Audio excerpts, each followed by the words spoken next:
Welcome back to Sledgehammer Horror, guys. I am Ken Sledge, and let's talk horror. Today, I am joined by the beautiful Lucy. How you doing today?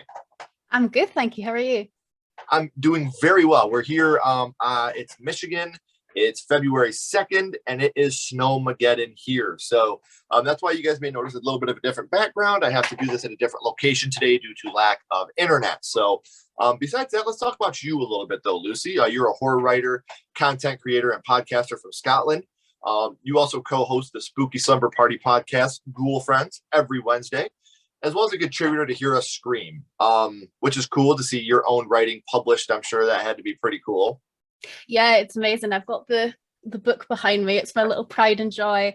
No, it was amazing. Being published is something that I've always dreamed of doing. Like it's always been a goal of mine. So when Kat approached me to be part of the project and to speak about something that's really important to me, which is queer theory in horror and being a queer person and my experiences of the genre, it was amazing. So yeah, still just wonderful. And that's what I was going to say. You do specialize in the analysis of queer theory and LGBTQ plus representation in horror, which is something that I feel horror has always been ahead of the curve on anyway. That's one of the best things about horror is people have heard me say this a million times, but it's so inclusive. Like the minute that you start talking about Freddy Krueger, I'm going to say, welcome to primetime, bitch. It doesn't matter if you're white, black, gay, straight, Christian, Muslim, Republican, Democrat. It doesn't matter. Horror is horror. We're all inclusive. We love each other. And I mean, horror gave us the final girl. They made women start kicking ass, so it's amazing to be able to talk to somebody with your knowledge. Now, for you guys that want to follow her and become part of that podcast as well, you can listen to that. All the links are down here in the description. You don't have to go far to look for Lucy. I will bring Lucy to you. And all you got to do is click these links down here in the description so you can become a part of that as well. I strongly recommend you doing that. So what got you guys started with the Ghoulfriends podcast? So Ghoulfriends, I co-host it with my best friend Lindsay. So we've been best friends for like over 10 years. We have a really good chemistry together. We'd done podcasting previously, so we kind of dipped our toe into podcasting in 2020. That project kind of just fizzled out as things do, but we still really miss podcasting and talking about horror. So we started up Ghoulfriends in the summer, and we really wanted something where it could be very focused on feminism and women in horror. And we wanted a lot of guests as well, because, as I said, we've been podcasting for about 2 years, but we didn't realize how amazing the horror community is and how many cool people there are that we wanted to speak to. So we really wanted something where we could give a platform as well for other women and non-binary people in horror. So we do things a little bit differently. It's a chunky podcast, folks. So if you like long, like 2+ hour podcasts, then Ghoulfriends is for you. But we essentially take a different theme every week and then put 2 movies against each other. So we've done themes like this shit is gay, you can't convince me otherwise. We've done ones on things like traveling terrors. We just recently recorded one about gore galore, so like gore and horror. So it kind of covers everything. And the one that we're recording this week is Good for Her. So like horror movies where you're just like, yes, and you're clapping at the screen because the final girl has made it to the end and you're proud. So that's so rad. If you're ever looking for guests, I know a lot of very awesome females. Celise, Sweet and Spooky, Anna over at What a Ghoul Wants. My wife, Ashley Sledge, she co-hosts a lot of the Sledgehammer horror stuff with me. So if you're ever looking for some other guests, I know a lot of amazing women in the genre that would love to come on and talk to you. I can promise you that. Yeah, definitely. Please do send me a message because I'd love to get more guests on. So that sounds great. Thank you. 100%. Like I said, if you ever want some Yankee perspectives, I got some people that can help you out. So we know what you got going on right now with the podcast, the Ghoulfriends. And again, being published, Hear Us Scream, that is such an honor. And I'm so happy for you to be able to look at this book that is filled with so many different amazing people and knowing that you're a part of that. That's forever. That doesn't go anywhere. Like that's always there. And I'm so proud of you for being able to take this opportunity and run with it. And no, it's amazing. It's funny because I'm in a lot of groups in the horror community and I'm always horror dad, like that's who I am. Like I'm the dad. I'm the one that's always looking out for everybody. And, I'm the soccer van guy. So, I'm so proud of you and everything you've accomplished. And the fact that I get to talk about this stuff with you means a lot to me. But the thing is, Lucy, horror has to start somewhere for us. So now I want to go back to the past. and I want to talk about what got you started in the horror genre, your first horror movie. And by God, this is a doozy. So your first horror movie was? Rope. Alfred Hitchcock's Rope. The thing about this movie is it starts with a bang. For those of you that have not seen Alfred Hitchcock's Rope, it's Alfred Hitchcock. So, I mean, it's an amazing film, and it's mysterious, it's fun, it's spooky. But do you remember how old you were the first time you had seen it? I think I might have actually been around 17 or 18, because the thing that got me into it was, besides horror, my other favorite genre is film noir. So like Billy Wilder is one of my favorite directors of all time. 1930s to 50s is just chef's kiss to me. So I'd watched Sunset Boulevard and I fell in love with that. And I wanted some more kind of murder thriller-esque films. And obviously Hitchcock is one of your go-tos. And I feel like Rope is really underrated in Hitchcock's repertoire. Because when you think of Hitchcock, you think of like The Birds or Psycho or like Rear Window, Strangers on a Train. I don't feel like enough people talk about Rope because I feel like it's quite unique as well. And like, I know we'll get into it, but the way it's filmed as well, it's very voyeuristic and there's a lot of queer coding in the two main protagonists as well. So yeah, I was in my late teens. The ability to handle the long shots in this film the way they do at that time is fucking awesome. Like, and that's something that even today in 2022, I love watching long shots. Like, they just had an amazing one in Halloween 2018. They had an amazing one in The Haunting of Bly Manor. When you can do a long shot that lasts over 10 minutes, wow, the amount of work that goes on. And this was back in 48, I want to say, is when Rope came out. It's around that era, 48, 58 maybe. But the thing about Rope, like you just said, it's very underrated. And if this had been made by anybody else, it'd be talked about so much more. I think this just goes to show the quality of what Alfred Hitchcock did, that a movie this fantastic can be considered at the lower end of his filmography, which is amazing to me because it's an amazing, amazing film. And we talked a little bit about the beginning. I dipped my toes in the water. Let's dive in now, Lucy. Which scene was it that affected you the most from Rope? I think the starting shot, the end scene as well is really, really good. But I love, like you just said there, we start off with a bang. We literally start off with the murder. So Brandon and Philip, killed their college friend. And it's quite interesting as an audience because we already know what's happened. Yeah. But as the dinner party goes on, we're in the know. And it's just the suspense building up because you can see the anxiety between Brandon and Philip. And, there's a literal dead body in the trunk that they're serving the dinner on. So it's a really interesting way to do it, rather than waiting till the end like a typical murder mystery plot. So, yeah. I love what you just said because that's what I was just about to say. What I love about this movie is where usually you have people in the film in the know and we're in the dark. We're in the know. And the people that we're watching are in the dark. And that's what I love about this film. And just the face at the beginning when they're choking him, they've got the rope around the neck, it's rotten, choking him. This is a movie, like we said, that is very underrated in the genre. Now, we talked about which scene affected you most, Lucy, but what would you say your favorite scene from Rope would be? So I'd have to say it's the final scene as well. So at the final scene, Brandon and Philip assume that they've gotten away with it. So they literally have, I think his name's David, the person that they killed, their high school friend.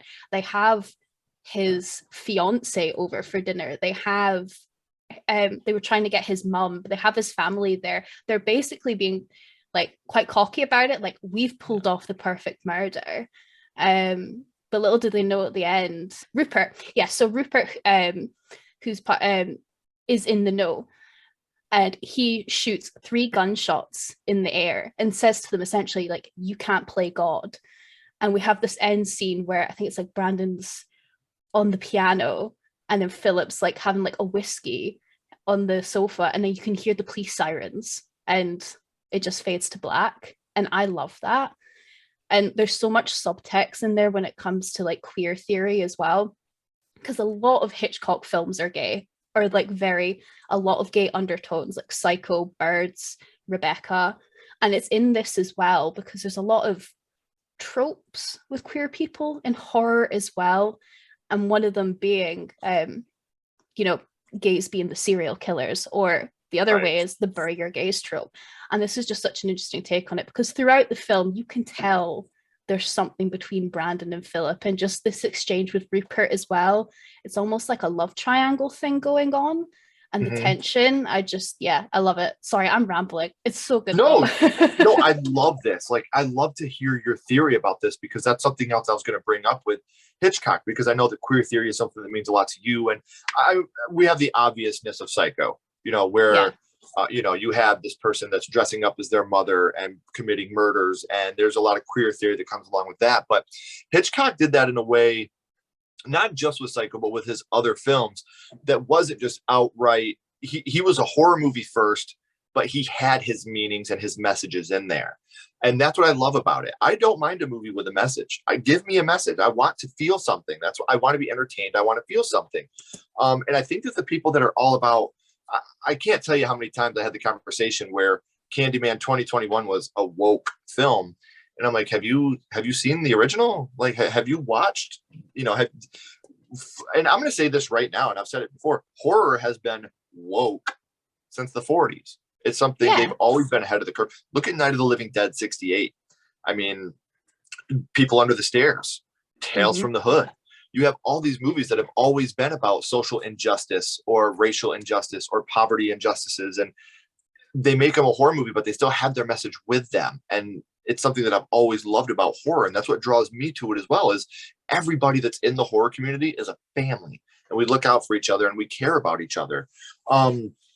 Now with Rope, would you say this is a movie that helped to put you on the trajectory towards what you're doing now with horror and queer theory? Or was this kind of something like after you had started writing, like, wow, Rope is one of these movies? Like, do you think this helped to guide you in that direction, or was it later A on that little, you went back and reflected? a little bit. So the essay that I wrote for Here Scream, that's called Horror in the Closet, I make reference to a lot of different horror films with queer theory. I had like, I'm not even joking, nearly like 100 films on my like brainstorming sheet. I think I kept it to maybe 25 for the essay because I had a word count. But I do mention Rope in that essay because like Brandon and Philip are such an interesting representation, especially of two queer men, because queer men don't get nearly enough representation. But as you said, I mean, I always say this, that horror is the underdog of cinema, and it shows real life underdogs, the people that Yeah. aren't represented.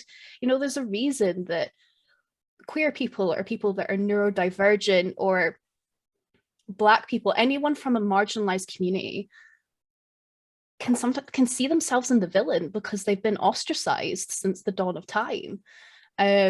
So at that point, I hadn't, like, at 17, 18, queer theory also wasn't really like a big thing because I work in like academia as well in like my day job. So I'm really interested in like books and theories, film theory and all this stuff. But after I'd watched it, I was kind of, this isn't just me, right? There is like a really gay undertone to this. And then like when I watched things like Rebecca as well, and like outside of that as well, more classics like Cat People. Like Cat People is like the epitome of lesbian cinema. I was like, oh, this is a thing. And then I just kind of dived into it, and I've been obsessed ever since. Well, and the thing with that too is, like you said, the representation. The fact that even back then we were getting the representation shows that social media has really put a burden and it's been helpful, but it can also be a burden. I think that the majority of people feel the way that you and I do, that the representation should be there, that love is love, that I'm pro love. Everything else doesn't matter. All I want is for you to be in love. Who am I to say that two people can't love each other? I am a minister. I perform weddings, and my wife, I married her mother and her wife. My wife's mother married her Oh, love, and I cried as my mother-in-law was walking down that aisle because she was beautiful. She was in love. Her name's Amy. My mother-in-law, Nancy, her wife. Like, I was just so happy, and I could see how in love they were. And who the fuck are you to tell me that because these two people are women that they can't love each other the way a man and a woman do? Like, when I look at them and the way that they're with each other, it's euphoria. It's amazing. And love is love. And it doesn't matter what happens behind closed doors. Love is love. And that's how I've always felt. And that's how horror is. Love is love. It doesn't matter. And nothing else. Love is what we want. And maybe to cut your eyes out. But first Yeah. off, we want love. So, Lucy, we know how horror started for you, being Rope, being your first horror movie. But now I kind of want to throw a little bit of a curveball here. My little buddy Ghostface has a question for you. What's your favorite scary movie, Lucy? What is your favorite horror movie of all time? Oh God, that's like choosing one of my favorite cats. It's hard to See, pick. and it's funny because people may know this by now. I never let anybody know I'm going to ask them this question because I want a seat of your pants answer. I don't want you to think about it over time. I want it, boom, genuine, right off the top of your head. Yeah. So the first thing that comes to mind for me, because like hot take here, I do like the franchises, like, but I'm not a big franchise person. Like I didn't grow up with Halloween, with Scream, with Nightmare on Elm Street, but I did grow up with the Evil Dead. The Evil Dead franchise is like, I love it so much. I love Sam Raimi. So the original Evil Dead, that's my favorite, hands down. That's amazing. I'm a huge fan of the Evil Dead. Now, you are still across the pond from me, right? Yeah, I live in Bonnie, Scotland. Okay. I didn't want to give your location away, but do you guys over there, have you had the Evil Dead musical over there yet? Oh my God, no, but that sounds amazing. Okay, when we're done here, I'm going to send you a link so you can watch it. It's on YouTube and you can get, and when you actually go see it, if you ever come across the pond, I'll help take care of you. They actually have a splatter zone in the crowd where you get blood and stuff splattered on you. It's super That rad. sounds so cool. I've had an amazing time with you, Lucy, and getting to know more about you and who you are as a person and how horror started for you. But I always ask the same question before we sign off here. Now, we're going to go back to Rope. And what we're going to do now is judge this movie on a skull count. Now, we're not being critics. We're not judging it on score, production, twist value, nothing like that. What we're doing is strictly judging it on how much this movie affected you. So 0 skulls being not effective, 5 being very effective. You can use half and quarter skulls anywhere in the middle. What would your ranking of Rope be? I would say 4 skulls out of 10. Like it definitely had an effect on me. There are other Hitchcock films that I can think of as well that did have that same effect. But like I said, I feel like Rope is such an underdog of not even only Hitchcock's repertoire, but of horror from the 40s and 50s in general. I feel like not enough people speak about it. And if you haven't seen it, go get it watched. And it's not a long film either. And yeah, it's just great. I feel like it's one of those that everyone should watch, you know, when It'll they're keep kind you of getting entertained into the throughout the whole genre. film. Yeah. Yeah, absolutely. So we are at the end of the third act now, guys. The credits are about to roll, but before they do, the links are down here in the description. So please make sure you're checking out the podcast. Please make sure you're following Lucy Pew Pew on social media. So that way you can stay up to date on all the amazing things that she has coming up in the future. Lucy, don't go anywhere, please. I have a couple more questions for you.